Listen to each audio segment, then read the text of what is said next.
বিষ্ণু ইসা ইসলামের জীবনে বিপদ আপদ ছিল কিনা, উনি বিপদ আসলে কিভাবে ডিল করতেন, বিপদ আসলে কোন দোয়া পড়তে হয়, কিভাবে ফরিয়াদের হাত উত্তোলন করতে হয়, কিভাবে রবের দরবারে নতজানু হয়ে ফরিয়াদ করতে হয়, এটা জানার দরকার আছে না নাই? আসলে আমরা বিষ্ণুনবীর জীবনী থেকে দেখি বিপদ আসলে উনি কি করতেন।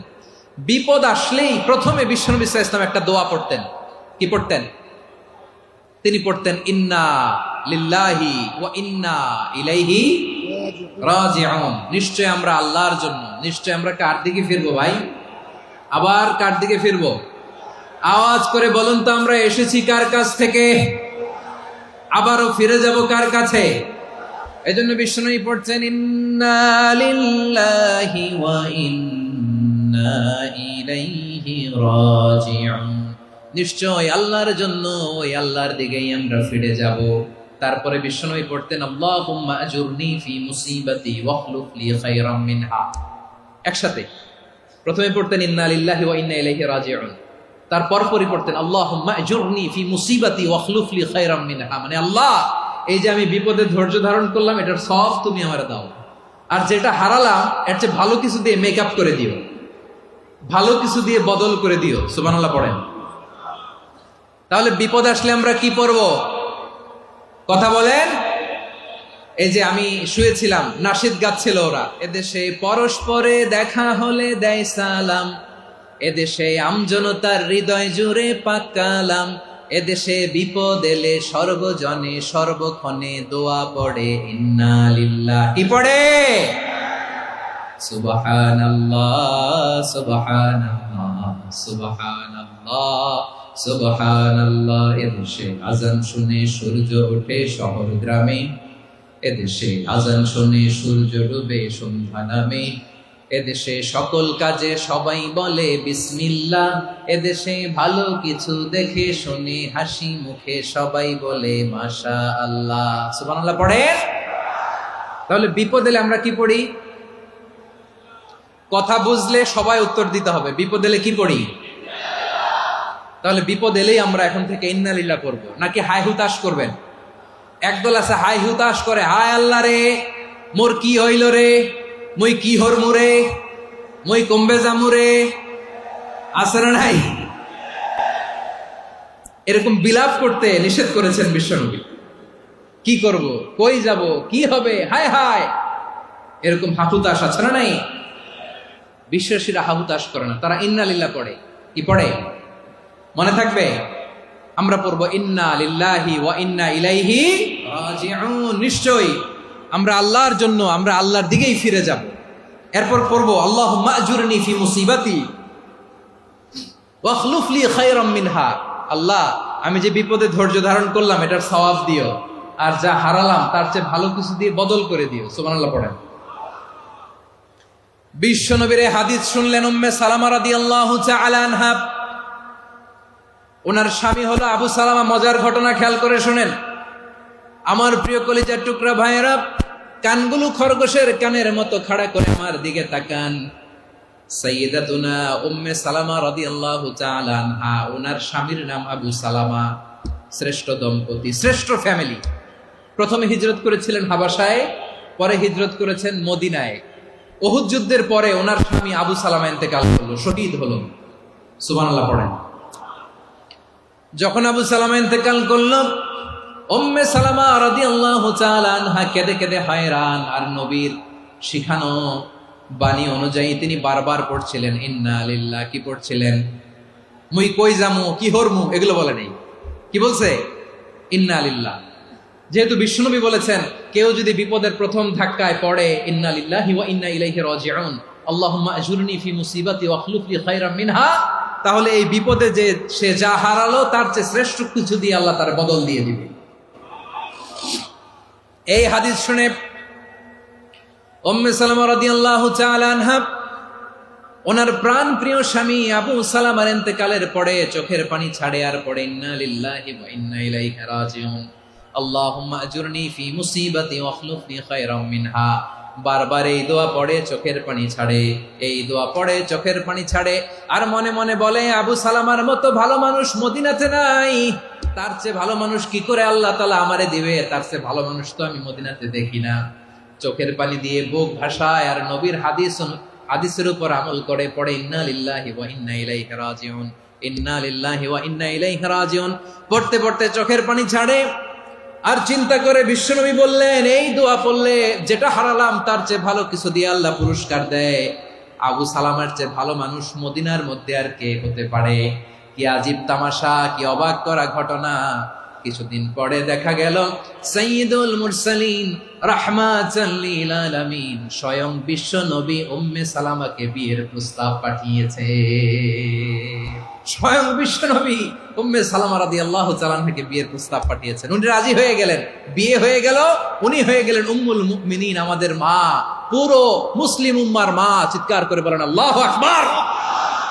তাহলে আমার প্রাণপ্রিয় ভাইয়েরা, বিপদে পড়লে আমরা পড়বো ইন্না লিল্লাহি ওয়া ইন্না ইলাইহি রাজিউন, আল্লাহুম্মা আজুরনি ফি মুসিবাতি ওয়া আখলুফ লি খায়রাম মিনহা। পড়বেন? পড়বেন না? যারা যারা বিপদ আসলে এই দোয়াটা পড়বেন এখন থেকে, আওয়াজ করে ইনশাআল্লাহ বলেন।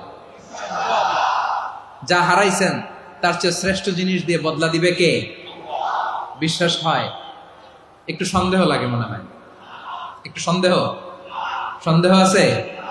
যাদের বিশ্বাস হবে তাদের কি আল্লাহ উত্তম বদলা দিবে, ঠিক কিনা বলেন? তাহলে বিপদে পড়লেই প্রথমে আমরা এটা পড়ব। দোয়াগুলো যদি এখন মুখস্থ না হয়, এই যে রেকর্ডিং হচ্ছে, পেয়ে যাবেন, কালকেই পেয়ে যাবেন। শুনে শুনে মুখস্থ করবেন। আমার মায়েরা, আমার বোনেরা, আপনাদের জন্য 3টি মাঠের অ্যারেঞ্জমেন্ট করা হয়েছে, আমি জানি।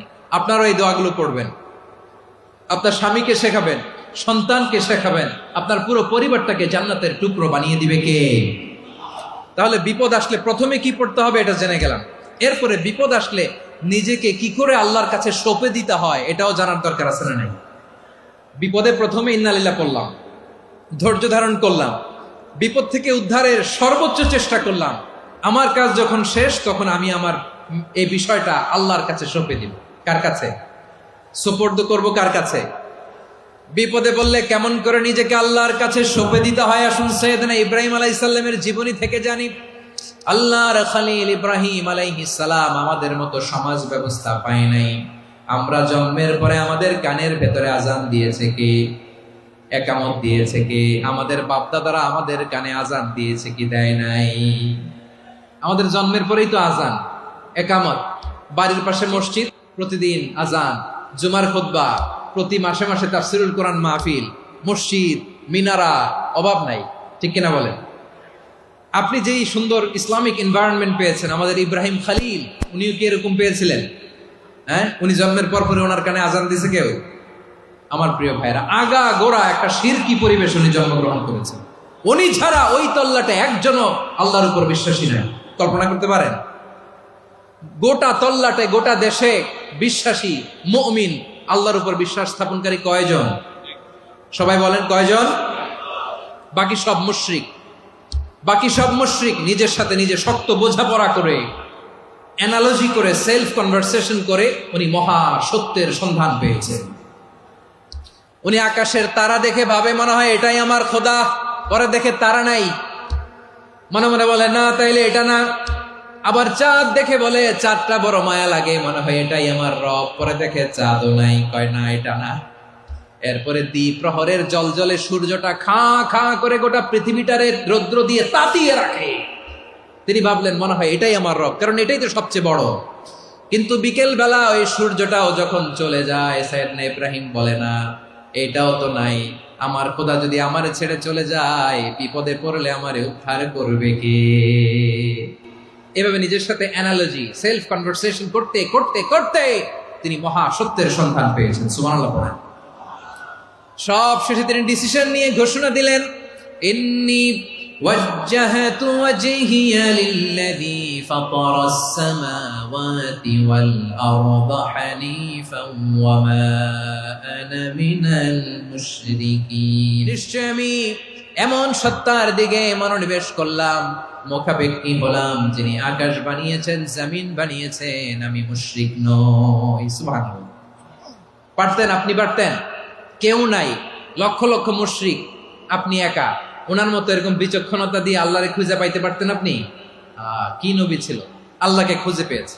যখন আল্লাহর ইবাদত শুরু করলো, এই কথা ছড়ায় পড়লো চারদিকে। নমরুদ সাইয়েদনা ইব্রাহিমকে ডেকে পাঠালেন, নমরুদ বলে, ইব্রাহিম তুমি নাকি মূর্তির পূজা না করে কোন নতুন রবের ইবাদত করো, কে তোমার রব? সাইয়েদনা ইব্রাহিম বললেন, রব্বি আল্লাযী ইউহয়ী ওয়া ইউমীত, আমি এমন রবের ইবাদত করি যিনি জীবন দেন, যিনি মৃত্যু দেন। নমরুদ বলে, তাই নাকি? তোমার রব জীবন দেয় মৃত্যু দেয়, আর এটা তো আমি দেই, আমিও তো জীবন দেই, আমিও তো মৃত্যু দেই। সাইয়েদনা ইব্রাহিম বললেন, কেমন করে তুমি জীবন দাও মৃত্যু দাও, একটু দেখাও তো। নমরুদ জেলখানা থেকে দুজন কয়েদিকে ডেকে আনলো, কয়েদি এনে অর্ডার করলো, একটাকে এখনই শিরোচ্ছেদ, হেড অফ, ডেথ পেনাল্টি, মৃত্যুদণ্ড দেয়া হলো, ফিনকি দিয়ে রক্ত বেরোলো। নমরুদ বলে, দেখো দুজনকে ধরে আনলাম, একজন কয়েদিকে দিলাম ডেথ পেনাল্টি, মৃত্যুদণ্ড, ওরে মৃত্যু দিলাম।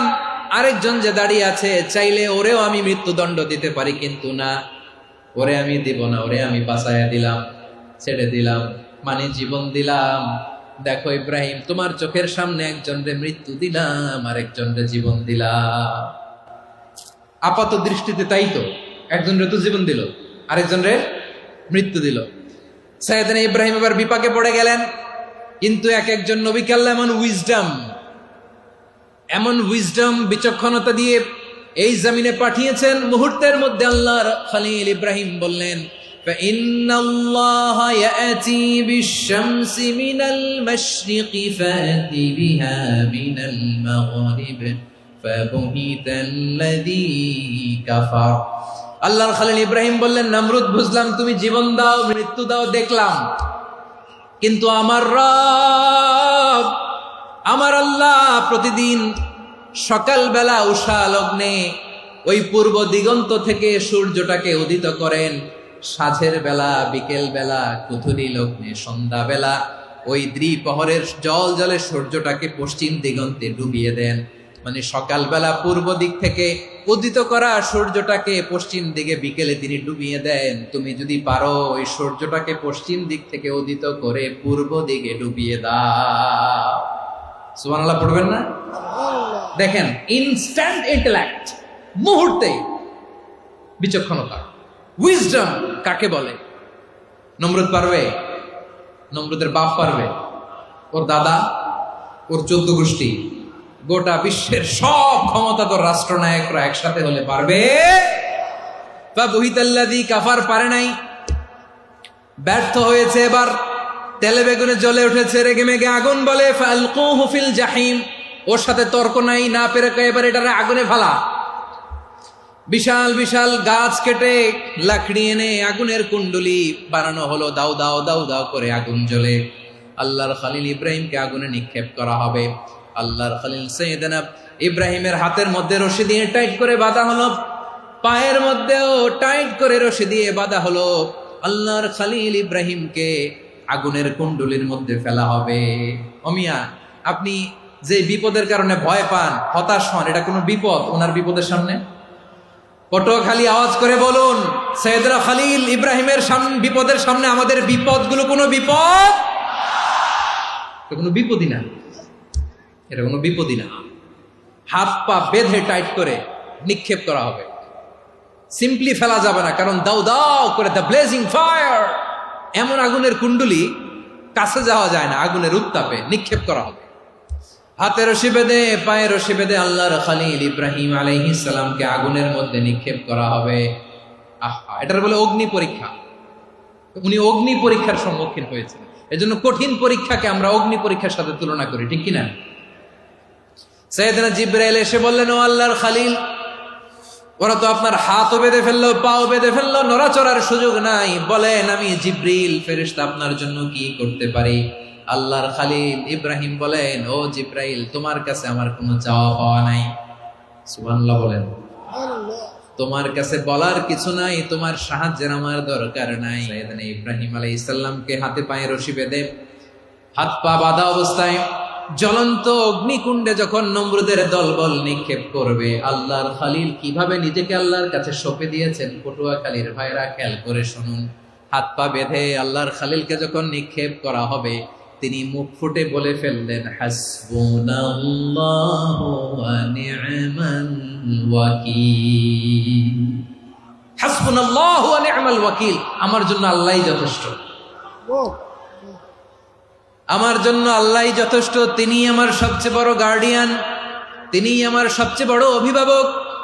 জিব্রাইলের সাহায্যে রফারকে ফিরিয়ে দিলেন। দুনিয়ার বুকে কারো কাছে কিছু বলেন নাই, মুখ ফুটে বলেছেন হাসবুনাল্লাহ। ও আমার পটুয়াখালীর প্রাণের ভাইয়েরা, খেয়াল রাখবেন, কোন বান্দা তার হাতে থাকা সব চেষ্টাটুকুন করার পরে মুখ ফসকে মুখ দিয়ে যখন বলে ফেলে হাসবুনাল্লাহ, বান্দা যখন হাসবুনাল্লাহ বলে ফেলে, ওই ব্যাপারটা ডিল করার দায়িত্ব স্বয়ং আল্লাহ আরশের উপর থেকে নিয়ে নেয়। আপনি যখন বলে ফেলবেন হাসবুনাল্লাহ, এটা ডিলিং করবে কে তখন? চিল্লায় বলেন না, তিনি কে? বান্দা তার সাধ্যের সবটুকু চেষ্টার পরে নতজানু হয়ে যখন বলবে হাসবুনাল্লাহ, আল্লাহ তুমি আমার জন্য যথেষ্ট, নি'মাল ওয়াকিল, তুমি আমার শ্রেষ্ঠ অভিভাবক, তখন তার কি দরকার না দরকার এটা ডিল করে স্বয়ং আল্লাহ। নিক্ষেপ করা হলো সাইয়েদনা ইব্রাহিমকে অগ্নিকুণ্ডলিতে। হাজার হাজার মানুষের দৃশ্য দেখার জন্য জড়ো হয়েছে এরকম বিশাল ময়দানে।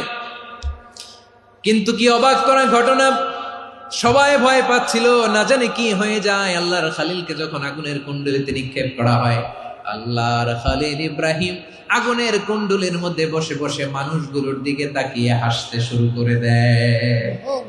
কারণ আকাশ থেকে রব্বুল আলামিন স্পেশাল ভার্ডিক্ট নাজিল করেছেন, স্পেশাল হুকুম জারি করেছেন, কুল্লা ইয়া নারু কুনি বারদান ওয়া সালামান আলা ইব্রাহিম। ও আগুন, খবরদার, সৃষ্টি শুরু থেকে তোকে একটা ধর্ম আমি বাতলে দিয়েছিলাম, তোর ধর্ম, আগুনের ধর্ম হলো যা পাবে জ্বালিয়ে ছারখার করবে। আল্লাহ বলল, আগুন, তোর ধর্ম দিয়েছিলাম, তুই সব জ্বালিয়ে পুড়িয়ে ছারখার করে দিবি, কিন্তু ক্ষণিকের জন্য আমি তোর জ্বালিয়ে দেওয়ার ক্ষমতাটাকে কেড়ে নিলাম, জ্বালিয়ে ভস্ম করে দেওয়ার ক্ষমতা আমি কেড়ে নিলাম। কুনি বারদান, ঠান্ডা হয়ে যা, কিন্তু এত বেশি ঠান্ডা হবি না আবার আমার ইব্রাহিমের জন্য সর্দি লেগে না যায়। সুবহানাল্লাহ, এত আস্তে বললে হবে? কুনি বারদান, বার্দ মানে বরফ, ঠান্ডা, ঠান্ডা হ, কিন্তু এত ঠান্ডা হবি না যাতে আমার ইব্রাহিমের কষ্ট হয়। আগুন বলে, আল্লাহ একবার বললাম ঠান্ডা হ, আবার বলো এত ঠান্ডা হবি না যাতে খালিলের সর্দি না লাগে। কেমন ঠান্ডা হব, কেমন এনভায়রনমেন্ট তৈরি করে দেব বলো? আল্লাহ বললেন, সালামান আলা ইব্রাহিম, আমার খালিল, আমার কলিজা, আমার ইব্রাহিমের জন্য তুই জান্নাতের গুল বাগিচা হয়ে যা। ও ভাই, নবী মুসার মতো ঈমান হলে রাস্তা হবে সাগর জলে, নবী ইউসুফের মতো ঈমান হলে একে একে দরজা খোলে, নবী ইব্রাহিমের মতো ঈমান যদি আজও থাকে বিদ্যমান, অগ্নিকুণ্ডে দেখতে পাবে খুবসুরতে ফুল ভাগা। কুলনা ইয়া নারু কুনি বারদান ওয়া সালামান আলা ইব্রাহিম। বান্দা যখন মুখ দিয়ে বলে হাসবুনাল্লাহ,